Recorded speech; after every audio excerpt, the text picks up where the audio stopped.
L'une de mes principales missions était l'accueil des visiteurs officiels ou officieux, mais chaudement recommandé. Cela n'avait pas que des inconvénients.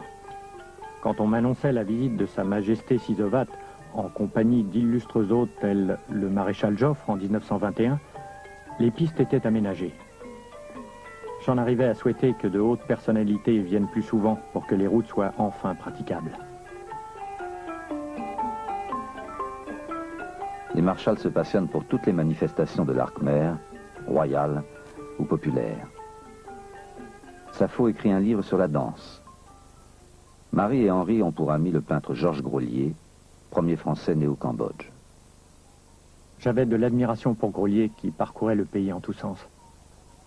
Il était à l'affût de toutes les manifestations artistiques des Khmers. Dans l'un de ses livres, il y a une description particulièrement juste. Le peuple khmer actuel est comparable à la forêt qui recouvre une partie du pays. Comme elle, il est plein de mystères.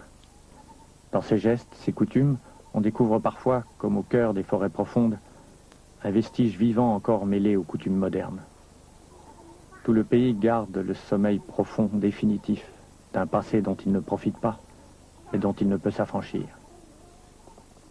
Comme Grolier, j'avais constaté une certaine décadence artistique due à l'introduction d'objets occidentaux. Cela corrompait le goût de ces artisans khmers, habitués à se transmettre de père en fils des motifs ancestraux où l'art d'encore se reflétait. Grolier se bat pour éviter que cette culture ne disparaisse à tout jamais.